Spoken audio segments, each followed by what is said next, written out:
क्या आपने कभी ऐसी मौजूदगी महसूस की है जिसे आप समझा नहीं सकते? रीढ़ की हड्डी में एक सिहरन जो हमारे भौतिक दायरे से परे किसी चीज की ओर इशारा करती है।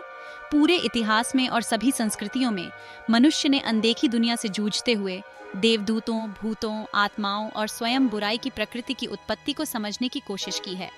यह निबंध इन गूढ़ संस्थाओं पर विविध दृष्टिकोणों में तल्लीन करता है, आध्यात्मिक मान्यताओं, धार्मिक सिद्धांतों और वैज्ञानिक व्याख्याओं की खोज करता है।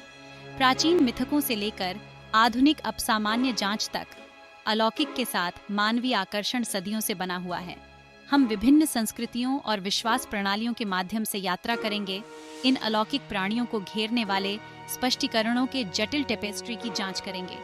हमारे साथ जुड़ें, क्योंकि हम स्वर्गदूतों, भूतों, आत्माओं और बुराई के ईथर क्षेत्रों को नेविगेट करते हैं। उनकी उत्पत्ति और अस्तित्व की भव्य योजना में उनके स्थान पर प्रकाश डालने की मांग करते हैं।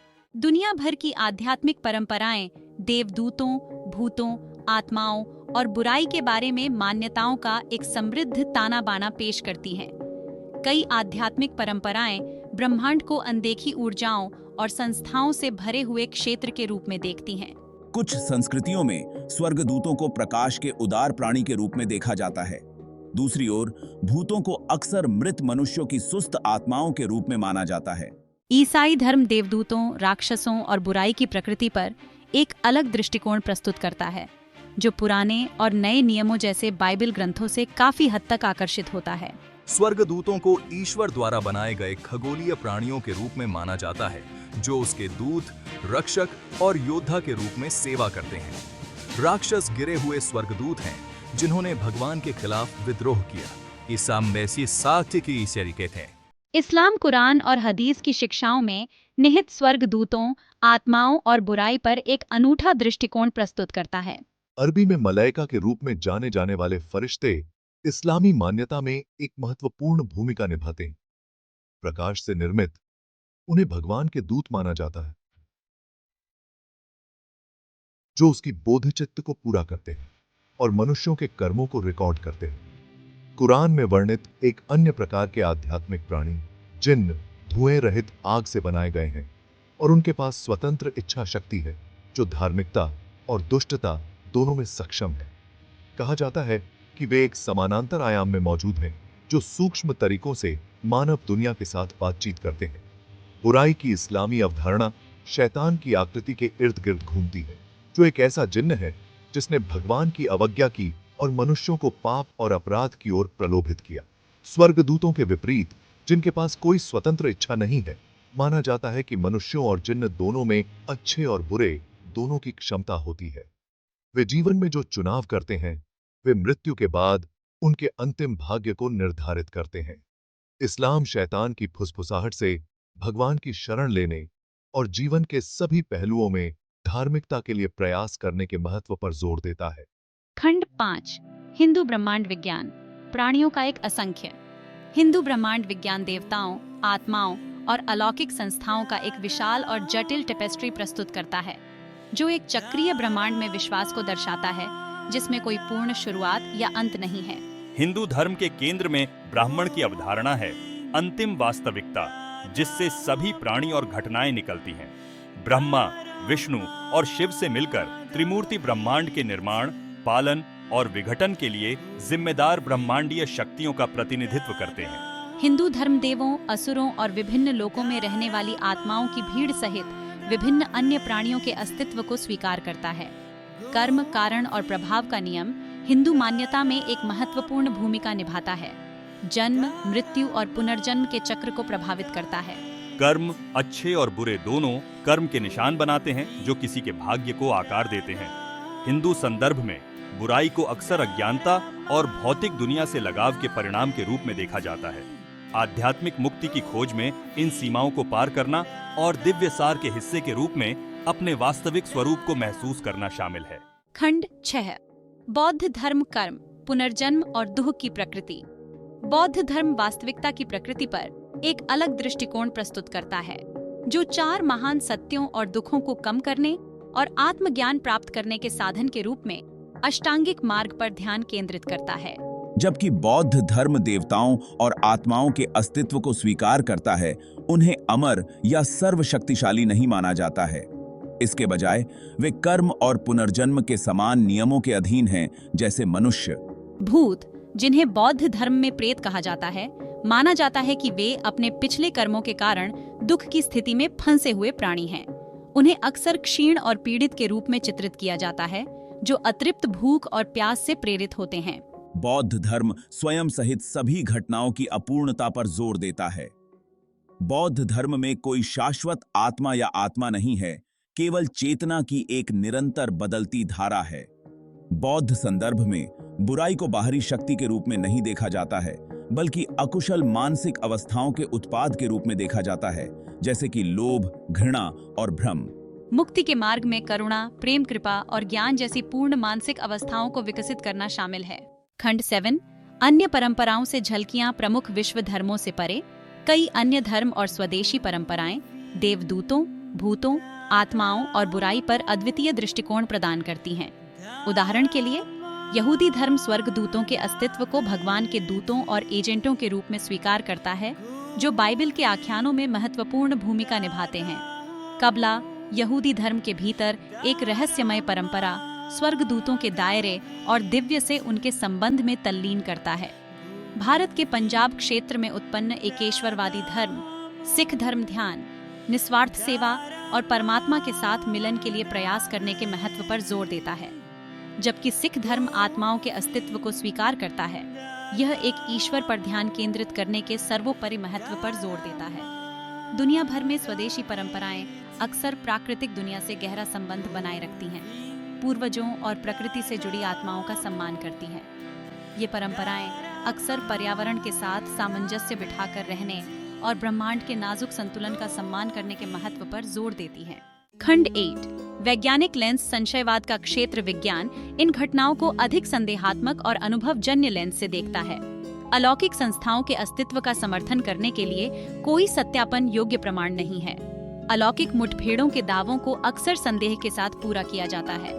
तंत्रिका विज्ञान मस्तिष्क की प्रवृत्ति के लिए जिम्मेदार ठहराया जा सकता है।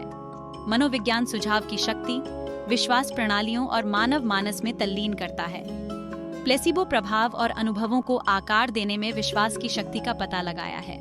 विज्ञान अवलोकन, प्रयोग और सत्यापन योग्य साक्ष्य की खोज के माध्यम से प्राकृतिक दुनिया की खोज के लिए प्रतिबद्ध है। खंड 9 सह अस्तित्व और संघर्ष। विभिन्न विश्व दृष्टि को नेविगेट करना। देवदूतों, भूतों, आत्माओं और बुराई पर विविध दृष्टिकोण अक्सर समाजों के भीतर शांतिपूर्वक सह अस्तित्व में रहते हैं, जो मान्यताओं के बहुलवाद और व्यक्तियों की अपनी आध्यात्मिक या धार्मिक मान्यताओं को अपनाने की स्वतंत्रता को दर्शाते हैं। हालांकि जब अलग अलग विश्व दृष्टिकोण आपस में टकराते हैं तो संघर्ष और तनाव के उदाहरण भी हो सकते हैं। इन मतभेदों को सम्मान, समझ और रचनात्मक संवाद में शामिल होने की इच्छा के साथ देखना आवश्यक है। सांस्कृतिक और ऐतिहासिक संदर्भों को पहचानना, जिसमें विभिन्न विश्वास उभरे हैं, मानव विचार की विविधता के लिए सहानुभूति और प्रशंसा को बढ़ावा दे सकते हैं। अंततः जीवन के रहस्यों के सामने अर्थ और समझ की तलाश एक साझा मानवीय अनुभव है, जो सांस्कृतिक और धार्मिक सीमाओं को पार करता है। खंड 10 निष्कर्ष। स्थायी रहस्य। देवदूतों, भूतों, आत्माओं और बुराई की उत्पत्ति एक स्थायी रहस्य बनी हुई है, जो संस्कृतियों और पूरे इतिहास में आकर्षण और चिंतन का स्रोत है। प्राचीन मिथकों से लेकर आधुनिक अपसामान्य जांच तक मनुष्य ने अनदेखी दुनिया से जूझते हुए अज्ञात को समझने और जीवन के गहन प्रश्नों के सामने अर्थ खोजने की कोशिश की है। चाहे आध्यात्मिकता, धर्म या विज्ञान के लेंस के माध्यम से देखा जाए, इन ईथर संस्थाओं की पहेली मानवीय कल्पना को मोहित करती रहती है। जबकि अलग अलग दृष्टिकोण विपरीत व्याख्याएं प्रदान कर सकते हैं, वे सभी वास्तविकता की प्रकृति, चेतना के रहस्यों और हमारी तत्काल धारणा से परे लोगों की संभावना को समझने की साझा मानवीय इच्छा को दर्शाते हैं। जैसे जैसे हम ज्ञान की सीमाओं का पता लगाना जारी रखते हैं और चेतना और ब्रह्मांड के दायरे में गहराई से उतरते हैं, स्वर्गदूतों, भूतों, आत्माओं और बुराई का रहस्य हमें आकर्षित और चुनौती देता रहेगा, हमें प्रश्न करने, आश्चर्य करने के लिए प्रेरित करेगा और अपने आप को और उस ब्रह्मांड की गहरी समझ की तलाश करें जिसमें हम रहते हैं। भूतों, आत्माओं और बुराई की बातें तो हमें हमेशा से लुभाती आई हैं, लेकिन साइंस इन सब चीजों को देखने का एक अलग ही नजरिया देता है। कई रिसर्चर्स ने पैरानॉर्मल एक्टिविटी पर रिसर्च की है, यह जानने की कोशिश की है कि अगर कुछ है भी तो क्या है इन भूतिया इनकाउंटर्स के पीछे। साइकोलॉजी की दुनिया में कुछ साइंटिस्ट्स ये मानते हैं कि भूत और आत्माओं के एक्सपीरियंसेस शायद हमारे दिमाग की वजह से होते हैं। जैसे कि स्लीप पैरालिसिस में हमको अजीब हेलुसिनेशंस होते हैं जो अक्सर भूतिया लगते हैं। कुछ स्टडीज में यह भी देखा गया है कि एनवायरनमेंट की फैक्टर्स जैसे इलेक्ट्रोमैग्नेटिक फील्ड्स और इंफ्रासाउंड भी हमारे परसेप्शंस को बदल सकते हैं और हमें ऐसा लगता है कि कोई तो है यहाँ। न्यूरोसाइंस और भी गहराई में जाकर देखता है कि हमारे दिमाग का काम और स्ट्रक्चर कैसे इन एक्सपीरियंसेस में हिस्सा लेता है। जैसे कि टेम्पोरल लोब एपिलेप्सी को इंटेंस स्पिरिचुअल या पैरानॉर्मल एक्सपीरियंसेस से जोड़ा गया है। हमारे दिमाग का पैटर्न ढूंढने का नेचर हमको अक्सर मीनिंग और एजेंसी ढूंढ लेता है जहां कोई है ही नहीं। इसको परेदोलिया कहते हैं। जब बुराई की बात आती है तो साइंस, साइकोलॉजी, न्यूरोसाइंस और सोशियोलॉजी की तरफ मुड़ा है। साइकोलॉजिकल थ्योरीज ये देखती हैं कि बचपन के ट्रॉमा, पर्सनैलिटी डिसऑर्डर्स और सोशल इन्फ्लुएंसेस की वजह से कैसे मलेवलेंट बिहेवियर डेवलप होता है। न्यूरोसाइंटिस्ट्स ब्रेन एबनॉर्मैलिटीज और केमिकल इम्बैलेंसेस पर स्टडी करते हैं जो लोगों को वायलेंट या एंटी सोशल बिहेवियर की तरफ ले जाते हैं।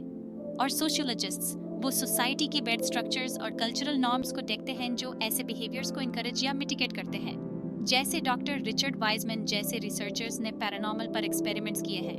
उन्होंने अक्सर ये पाया है कि साइकोलॉजिकल और एनवायरमेंटल रीजन से ही हमको सुपरनैचुरल इवेंट्स होते हुए दिखाई देते हैं।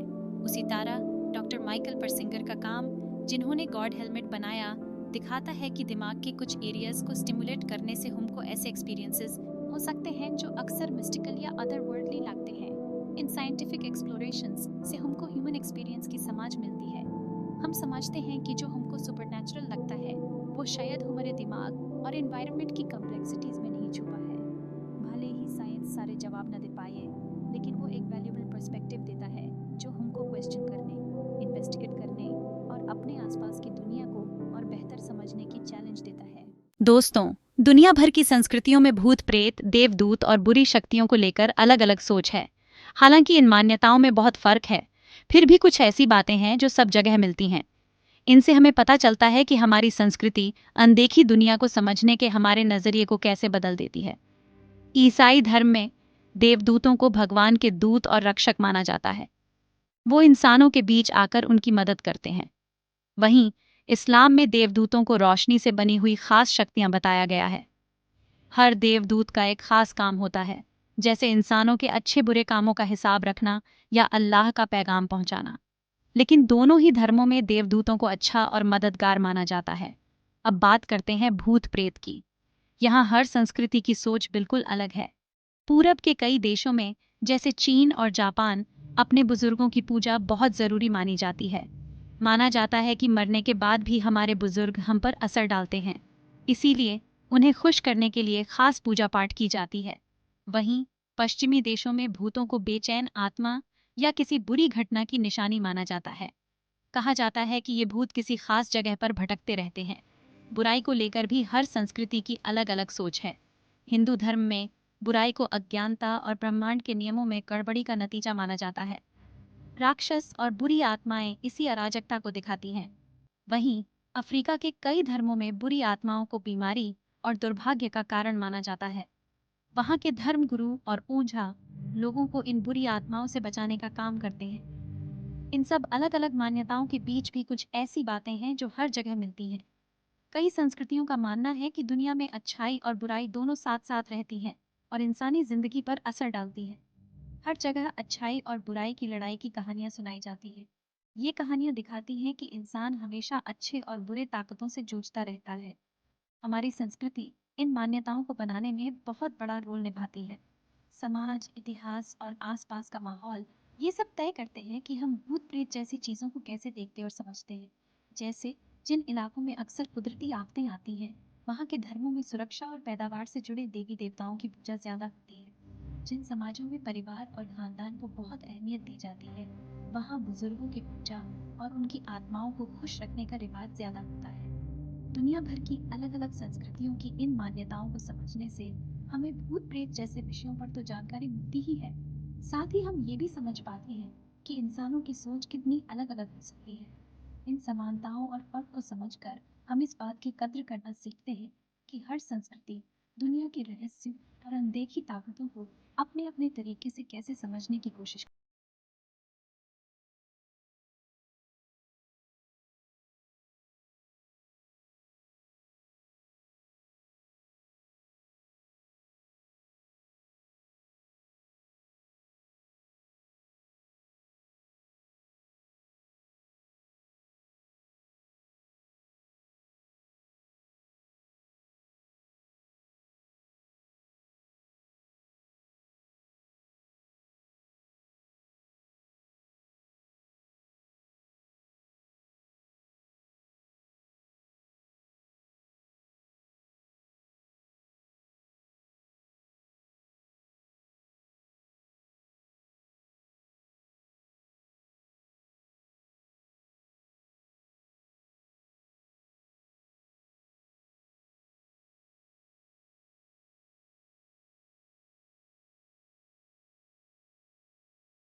करती है। Cut to an audio interview with Priya. Priya मेरी दादी के निधन के बाद मैं अक्सर उनकी उपस्थिति महसूस करती थी। एक रात मैंने उन्हें अपने बिस्तर के पास बैठे मुस्कुराते हुए देखा। इसने मुझे बहुत सुकून और शांति दी, यह जानकर कि वह अभी भी मेरी देखभाल कर रही थी। Cut back to the dimly lit room व्याख्याता। ये व्यक्तिगत कहानियां और किस्से हमें याद दिलाते हैं कि अदृश्य दुनिया सिर्फ विश्वास का मामला नहीं है, बल्कि कई लोगों के लिए एक गहरा व्यक्तिगत अनुभव भी है। चाहे वह फरिश्ता हो, जिन्न हो, भूत हो या आत्मा, ये मुठभेड़ उन लोगों पर एक स्थायी प्रभाव छोड़ते हैं जो उन्हें अनुभव करते हैं। फेड टू ब्लैक व्याख्याता। अगले भाग में हमारे साथ जुड़ें क्योंकि हम इन घटनाओं के स्थायी रहस्य का पता लगाते हैं और वे हमारी कल्पना को कैसे आकर्षित करते हैं। And scene. जब हम अनोखी और अदृश्य शक्तियों से जुड़े लोगों के अनुभवों में झांकते हैं तो ये हमें कुछ बड़े और गहरे सवालों की तरफ ले जाता है। यह सवाल हैं नीति और दर्शन से जुड़े। इस वीडियो में हमने एंजल्स, भूतों, आत्माओं और बुराई की दुनिया को खोजा। हमने धार्मिक, आध्यात्मिक और वैज्ञानिक नजरिए से इन रहस्यमयी चीजों को समझने की कोशिश की। हमने अलग अलग मान्यताओं, परंपराओं और निजी कहानियों को भी बताया। आप भी अपने विचार और अनुभव इन चीजों से जुड़े हमारे साथ कमेंट्स में शेयर कर सकते हैं। और हाँ, हमारे चैनल को लाइक, शेयर और सब्सक्राइब करना ना भूलें।